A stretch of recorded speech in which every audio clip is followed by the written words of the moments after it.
Ndio maana hata hizi dawa ninakwambia, hizi dawa sio zinawaua. Usifikiri dawa unafunya dawa eti inamuua mdudu yule. Ile inamlewesha. Unapomeza dawa yule mdudu analewa. Okay. Tena ukimeza analewa. Ndio maana ukiacha kunywa dawa, akiamka anakuwa ana njaa. Okay. Basi anameng'enya zile seli kwa haraka sana kwa sababu ana njaa. Anatembea haraka sana kula naye ashibe. Sio miamka usilimlaza ndani ya mwezi. Sawa, tuambie sasa kazi yako ni ipi ya kila siku ambayo unaifanya? Kazi yangu bwana, mimi muda mwingine nipo kwenye ufundi rangi na paka rangi madirisha, milango langu, mageti haya. Afu muda mwingine nimekosa kazi kama hizi, ni afisa safishaji wa abiria kituo cha jeshini stand. Okay. Yeah. Watu ambao unafanya nao kazi, yeah, ulishawaweka ndo vile unaishi kwa siri? Wanitambua vizuri na mpaka sasa wenyewe wanajua Mr. Ukimwi yule pale, hata nisipoonekana wanajua kwamba Mr. Ukimwi hivi lazima apige simu. Vipi ndugu yangu? Mbona leo sijakuona kijiweni hapa? Naambia nipo, au una tatizo? Naambia sina tatizo, niko fresh, baadaye nitatokea na mambo tu harakati za nyumbani za hapa na pale. Nafanya kazi za nyumbani, muda mwingine natokea kazini, wakiniona hivi upo kama kawaida. Tukajua mwenzetu labda umeanza kunyongonya, ambia hamna shida, basi wanacheka, wanafurahi. Hali ya kukunyanyapaa huko kazini haipo? Haipo hata kidogo. Wanifurahia kwanza hata mtu mwingine akinunua tunda hapo kampe na Mr. Ukimwi pale ale tunda ule. Lazima sema bwana Mr. Ukimwi kampe tunda. Wananunulia muda mwingine sio wanapitisha watu matikiti haya nini. Wananunulia nikipita karanga atakayenunua na mimi nipo. Lazima bwana Mr. Ukimwi karanga hizi tule mpya fresh. Changamoto ambayo umekutana nayo ni ipi kama Mr. Ukimwi ulivyosema unaishi na virusi vya ukimwi? Changamoto yangu mimi kubwa ni kuto watu kuniamini. Mimi naona kwangu ni changamoto kubwa sana kwa sababu mtu hawezi, yani haniamini ninachomwambia kwamba mimi naishi na virusi vya ukimwi. Ila hataki kuniamini. Anakataa. Ndio mimi, yani hiyo ndio changamoto hapo. Mimi naumia hadi saa hizi kwa watu ambao hawaniamini. Naumia kweli. Kwa sababu mimi natakiwa nimuelekeze mtu anielewe. Ndio maana hata mabinti hawa, hata nimpate binti hapa mzuri, mtoto mzuri kimsababisha, bwana binti njoo mara moja. Anasogea hapa. Vipi? Poa, uko poa? Fresh. Naitwa Mr. Ukimwi. Ila nimekupenda sana. Toka huko Mr. Ukimwi. Toka huko. We uongo. Na basi na shida na wewe tuonane muda fulani. Kama inawezekanika au la sivyo nipe namba ya simu. Nipa namba ya simu. Na baadaye atanipigia simu, ni kwenye simu kisefu Mr. Ukimwi, niko na jina la Mr. Ukimwi. Basi yeye kwake la, hata wengine wanataka tu kwa waniite tu Mr. Ukimwi, nikisika oya swali basi anacheka, ndio la yake ndio hiyo. Ila mimi changamoto yangu nasikitika kutokana na watu ambapo washindwa kuamini. Tofauti na kukuamini kwamba uko na maambukizi ya virusi vya ukimwi. Yeah. Changamoto nyingine ni ipi ambayo unakutana nayo kutoka kwa jamii ambayo inakuzunguka? Changamoto mimi kwa sababu mimi ni mtu wa watu. Mimi hata nikitembea kila mtu ananiona lazima Mr. Ukimwi yule amepita. Mr. Ukimwi kwa sababu sinaga shida na mtu. Sitaki ugomvi na mtu wala sitaki, yani kwanza sitaki kumkela mtu, yani ungane mtu mimi ninapotembea akiniona tu asemage hivi umeliona ile jamaa lile? Simpendi yule, sipendai. Napenda mtu akiniona aseme hivi umemwona yule? Anifurahie. Kwanza lazima nipe hai na aniite. Vipi? Wapi rafiki yangu? Naambia kama kawaida harakati. Ila sipendagi mtu anaponiona anageukia pembeni kwamba hiyo spend. Mara mwisho umeenda kucheki afya lini? Mara ya mwisho nilikuwa nimeenda kucheki afya mwezi wa 3 tarehe 6 mwaka 2025. 25 mwezi ulioisha huo juzi huo. Tulioacha juzi huo. Nikaenda pale dispensary. Wakaniambia uko strong. Endelea kujilinda. Sasa kujilinda ndio mimi najilinda kwa sababu mimi napasha. Sasa mimi ukija nyumbani saa 11 unikute. Uko mazoezini? Mimi napiga jogging. Siku nyingine nikiamua naishia Nyigo. Siku nyingine nimeamua kwamba niende safari ndefu. Ilamba. Unaenda Ilamba mlimani pale na trot na unatoka Makambako hadi Ilamba saa 10. Naingia Ilamba pale natulia, afu baadaye narudi natembea taratibu. Nitapofikia si unajua mimi afisa usafishaji. Kwamba gari kiniona tu kwamba wewe vipi huku? Twenzetu. Sasa nipande tu gari nikaendelea na harakati zangu, napanda gari. Muda mwingine naambia Nyinyi nendeni kwa sababu natembea kilomita kadhaa najua naanza tena kufanya strong. Naweza kaenda Ilamba nikitoka nyumbani saa 10, nikaenda Ilamba saa 3 niko hapa. Okay. Yeah. Kuna ndugu zetu wanatutazama na wanatusikia pia hapa. Yeah. Na wewe una changamoto ya maambukizi ya virusi vya ukimwi. Yeah. Tunaweza tukazungumza pia na hawa watazamaji. Watu ambao wako na maambukizi ya virusi vya ukimwi. Yeah. Nini wafanye na una ushauri gani kwao? Mimi ninachoomba cha kufanya wenzangu na mimi. Naita wenzangu na mimi. Yaani hao ni wenzangu na wewe na mimi. Cha kufanya ni kuwa muaminifu alafu na kujikinga zaidi. Usitaki kuleta danda kwamba eti mimi hapa kwa sababu nimeasilika tuwe wengi. Niwapake wengi. Utumie mwili wako kama ni adhabu kwa watu. Hiyo unajipa adhabu mwenyewe. Usiseme eti kwamba na virusi vya ukimwi ngoja niwakomeshe. Unajikomesha mwenyewe. Sasa ni kujilinda. Na kula vizuri, sio unakula eti nyama, sui mayai, sui nini. Unaweza kuchukua yai moja la kuchemsha. Ukala kwa muda mwafaka. Umekula chakula hapa sasa hizi mboga majani, matembele, mchicha, nini, dagaa. Ukakaa kwa muda fulani ukachukua tunda, sio mpaka yule matunda eti chungwa, ndizi, embe, nini, vyote kwa pamoja. Hapana. Chukua ndizi moja tu, kipande, kata kipande, kula. Fresh. Endelea kuishi. Hizi mboga sio mpaka weke mafuta mingi, sio nini. Chemsha weka nyanya 2-3, chemsha chupu, najua chupu. Alafu ni mboga tamu sana chupu. Sasa kama mimi nikipataga majani ya maharage, unajua majani ya maharage? Nikipataga majani ya maharage nikiweka chupu yani, nimeweka nyanya 2-3. Au mboga maboga nimechanganya. Unajua delega? Delega unajua? Safari hapa nyumbani kwetu ilikauka, ilikuwepo. Ukichanganya kama mboga maboga ile delega ile. Utaniambia. Najua umewahi kula. Sawa, tuambie pia kwa jamii ambayo inakutazama na kusikia pia. Ushauri unatamani nini jamii juu ya hawa watu ambao iko nao mtaani ambao wako na maambukizi ya virusi vya ukimwi? Ifanye nini na izingatie nini? Mimi nachoomba jamani wazingatie kwanza kujilinda cha kwanza. Cha kwanza ni kujilinda. Cha pili mazoezi, maji mengi na uaminifu pia. Usio kasema kwamba mimi hapa niko vizuri kumbe unajua unakunywa dawa afu unasema niko vizuri. Tafadhali. Unajaribia mwenyewe. Mimi natumia dawa, niambie mimi bwana usinione hivi. Mimi mzako hapa anakunywa dawa za ARV.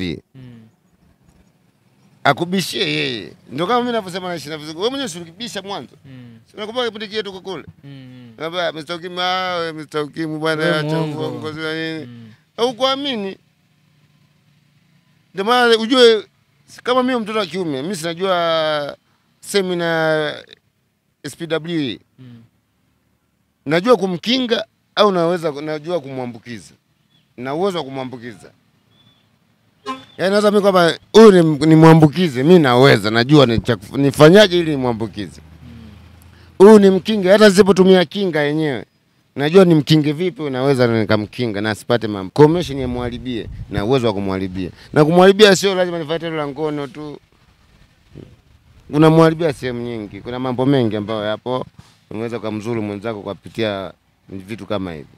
Acha kumchana nyembe yangu nijikate hapa afu na wewe nikuchane hapa ndio nimekuambukiza. Hapana, kuna njia nyingi ambazo ukizijua hazikupi shida. Ndio maana tumia elimu yako ili kuwasaidia na wengine. Okay. Sawa, mimi nikushukuru sana kwa muda wako na kwa kuweka wazi jambo hili, maana wapo watu ambao hawatamani kusema ukweli juu hili. Mimi nashukuru kwa sababu kwanza Mwenyezi Mungu ananilinda. Mwenyezi Mungu ananilinda mpaka saa hizi. Hata nikisema nikwambie ndugu jamaa zangu waliopoteza uhai ni wengi sana. Hata mabinti ambao kipindi hicho cha ujana harakati zangu waliopotea ni wengi sana. Yaani ni wengi.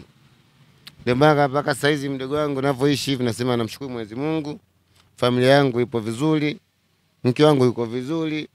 Japo anatumia mambo yangu haya. Najua hata mimi siku nikidolola watasema nitumie. Lakini asitaki nidolole. Nipige jogging ya kutosha ili nitoe sumu yangu mimi iwe strong. Okay. Sawa, kila laheri. Mimi nikutakia majukumu mema. Nashukuru. Na wewe nakutakia majukumu mema pia. Umetoka kwenye kipindi sasa hizi? Uzaji kwa hewani. Kama kawaida. Mtaani tu kama kawaida. Harakati. Sinaenda. Nakunywa juisi. Unajua bambu juisi? Sawa, na naona. Asilia. Lakini nakushauri hiyo juisi kama inawezekana uachane nayo kwa ajili ya kujikinga zaidi. Ili usipate maambukizi. Nitaiacha. Na kwa sababu mimi saa 1:30 niko nyumbani. Taarifa habari lazima nikute nyumbani. Chakula cha saa 2 jioni lazima niwe na wanangu na kula na angalia taarifa habari. Mimi nakunywa zaidi mchana, nikinywa mchana au ndio mchana wangu ndio nakunywa. Kila ikifika usiku mimi unikute. Tembea baba wapi unikute usiku. Sawa, mimi nikushukuru sana. Nashukuru. Basi kutoka maeneo ya Mizani mjini Makambako, na hapa tumefika kwa ndugu yetu bwana Mr. Ukimwi ambapo anafanya kazi ya afisa usafirishaji, na hawa ni jamaa zake ambao anashinda nao kila siku. Tunataka kufahamu mara baada ya kusikia taarifa za ndugu yetu bwana Mr. Ukimwi na maambukizi ya virusi vya ukimwi, huwa wanaishi naye vipi katika majukumu yao ya kila siku. Bwana, mambo vipi? Salama kabisa. Unaitwa nani? Kwa majina anaitwa Khalfan Julius Chuma, ni mwenyeji wa Makambako, na mshikaji unayemsema ni mshikaji wangu sana. Upo naye sana? Nipo naye sana, anaitwa Mr. Ukimwi. Mr. Ukimwi. Au kwa jina lingine tunamuita James. James. Tuambie kwa upande wako ulivyopata taarifa za kwamba bwana James kwa maana ya Mr. Ukimwi ana maambukizi ya virusi vya ukimwi na unafanya naye kazi hapa, huwa unaishi naye vipi? Kwa upande wangu mimi siwezi kushangaa sana kwa sababu watu wengi wana hali kama hiyo, na istoshe ni kwamba tunaishi naye vizuri, tunafanya naye kazi vizuri. Changamoto hamna ambayo nimeiona kwamba mshikaji labda anayo. Ni mshikaji ambaye anafanya kazi, anajiamini, anaishi kama vile hicho kitu hana. Umenielewa? Yuko vile simple yani, umenielewa? Kwa hiyo anaishi kama anavyoishi jamii zingine, na sisi kuna wakati ambao tunaona kabisa kwamba hana shida yoyote ile. Kwa hiyo kwa hilo mimi naona kwamba amefanya vizuri sana, tofauti na watu wengine wanaishi lakini wanakuwa na matatizo, labda anajificha, hataki kujulikana. Lakini Mr. Ukimwi, neno peke yake tu Mr. Ukimwi inamaanisha yeye anaumiliki ukimwi. Kwa hiyo mtu akimwambia mimi bwana ni muathirika, anakuwa yeye anasema haiwezekani, wewe sio muathirika bwana wewe. Wewe ungekuwa muathirika, wewe ungekuwa unajitangaza hivyo, au ungekuwa unasema mimi ni muathirika. Waathirika sisi tunawajua bwana. Umenielewa? Lakini sisi rafiki zake wa karibu tunaelewa kwamba mshikaji anapitia situation kama hizo, lakini hamna shida yoyote. Hali ya kumtenga, kumnyanyapaa kwenu hamna hiyo desturi? Hamna. Yaani sisi hapa kwenye kundi letu sisi tunapofanya kazi hapa tuko takriban watu 12. Alafu tunaishi kama familia. Vizuri kabisa. Yaani vizuri yani. Okay. Kuna watu wana changamoto namna hii lakini sio wazi wa kuzungumza. Changamoto hizi zipo, na changamoto hizi mimi binafsi sijaziona kwa hapa Makambako, ila nimeona sehemu nyingine kama Morogoro. Morogoro kuna mahali watu wengi ni wagonjwa. Sawa Wagonjwa ambao inafika mahali kila kaya, kila nyumba. Sio, unanielewa? Ukipima wote ni waathirika.